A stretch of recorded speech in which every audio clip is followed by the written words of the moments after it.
రాజగోపురానికి కుడివైపు 200 మీటర్ల దూరం ముందుకు వెళ్ళంగానే ఇక మనకు కనిపిస్తున్న గుడి నారాయణ స్వామిది.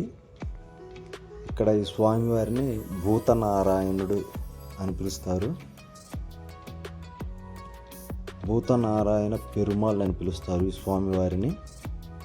ఈ స్వామివారి దగ్గరికి వెళ్ళి దర్శించుకొని ఈ స్వామివారికి చెప్పుకోవాలి, గిరి ప్రదక్షిణ చేస్తున్నాను స్వామి. తరువాత మరలా తిరిగి మనం రాజగోపురం వైపు వెళ్తూ ఉండగా మనకి మరి ఇంకో స్వామిని దర్శించుకోవాలి. ఆ స్వామి పేరే జంట వినాయకులు. ఇవి కనబడుతున్న గుడే జంట వినాయకులు, చాలా పవర్ఫుల్. ఇక్కడ స్వామివారి ప్రత్యేక కమల పిల్లల కోసం ప్రత్యేక పూజలు చేస్తారంట. ఏదైనా కానీ పెళ్ళి కాని వారు కానీ ఏదైనా ఆటంకాలు ఉన్నా కానీ ఈ స్వామివారి దగ్గర ఏదైనా రెండుగా సమర్పించుకోవాలి. అవి అరటికాయలైనా సరే, తాంబూలమైనా సరే, ఏదైనా రెండుగా సమర్పించుకోవాలి స్వామివారికి. ఈ స్వామివారిని జంట వినాయకులు అని అంటారు. ఈ స్వామివారి దగ్గర ఎలాంటి ఆటంకాలు జరగకుండా, గిరి ప్రదర్శనకి ఎలాంటి ఇబ్బంది కలగకుండా ఉండాలని ఈ స్వామివారిని దర్శించుకొని ఈ స్వామివారికి చెప్పుకొని మనం గిరి ప్రదక్షిణ మొదలు పెట్టాలి. చూడండి, ఇవి డీటెయిల్ ఉన్నాయి, చదువుకోండి. ఏ విధంగా స్వామివారికి సమర్పించుకోవాలి. 400 సంవత్సరాల చరిత్ర గలదంట ఈ గుడి. పెండ్లు కాని వారికి, పిల్లలు లేని వారికి సరే. ఆ స్వామివారిని దర్శించుకొని మళ్ళీ యథావిధిగా నేను రాజగోపురం వైపు ప్రయాణం మొదలుపెట్టాము. ఆ రాజగోపురం దగ్గర దీపం వెలిగించి స్వామివారికి దండం పెట్టుకొని ఇంకా గిరి ప్రదక్షిణ మొదలు పెట్టుకుంటాము. ముందుగా ఇంద్రలింగాన్ని దర్శించుకోవాలి. ఆ ఇంద్రలింగం దర్శించుకోవడానికి మేము బయలుదేరాము. ఇవన్నీ ఇంద్రలింగాన్ని దర్శించుకున్నామండి.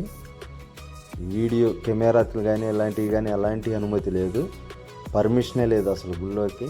సెల్ ఫోన్ తీసుకొని వెళ్ళొచ్చు కానీ వీడియో అలాంటివి తీయకూడదు. ఇక మొదటగా Indralingam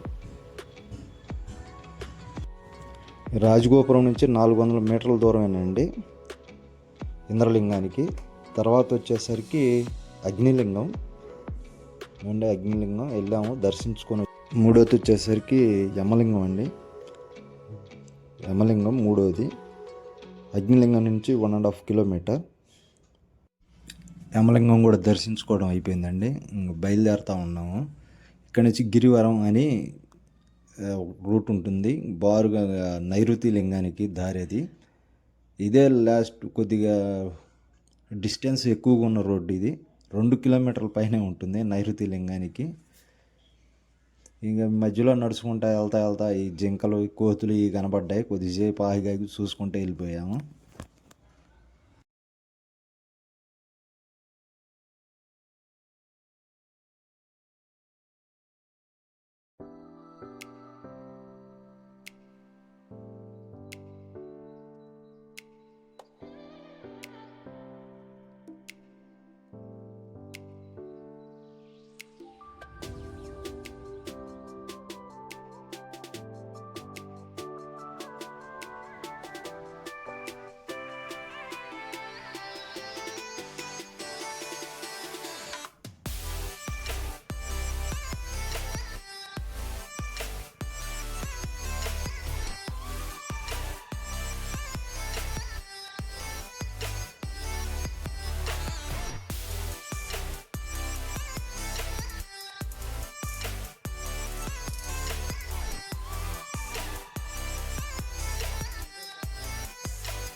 Your destination is on the left.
ఇదే చివరి లింగం, ఈశాన్య లింగం.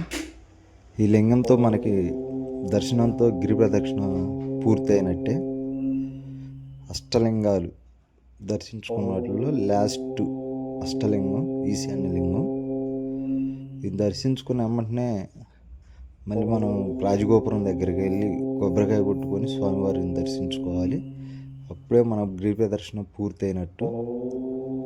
రాజగోపురం దగ్గరికి వెళ్ళి కొబ్బరికాయ కొట్టండి, అది గిరి ప్రదక్షిణ పూర్తి కానట్టు లెక్కే. ఈ యొక్క ఈశాన్య లింగం దగ్గరే కొద్దిగా గుడి క్లోజ్లో ఉండటం వల్ల కొద్దిగా వీడియో తీయడానికి కుదిరింది. లోనకి వెళ్ళి అన్ని లింగాల కాడ ఎక్కడ పెట్టినా అయ్యగారులు ఉంటానో అసలు వీడియో అనేది ఒప్పుకోలేదు. నా వంతుకు నేను తీశాను, మరి మీకు సరిగ్గా కనపడిందో లేదో నాకు తెలియదు.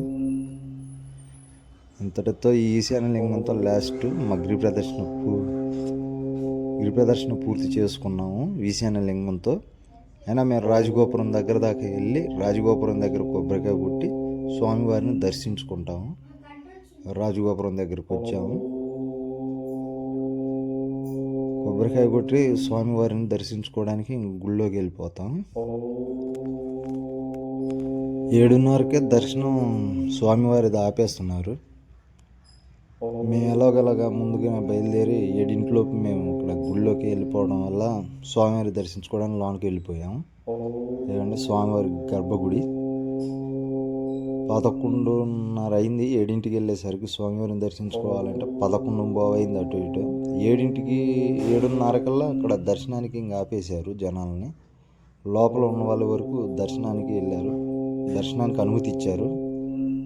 మాకు 11 అయింది. 7కి వెళ్ళేసరికి స్వామివారిని దర్శించుకొని బయటకు వచ్చేసరికి మాకు 11 గంటలైంది ఖచ్చితంగా.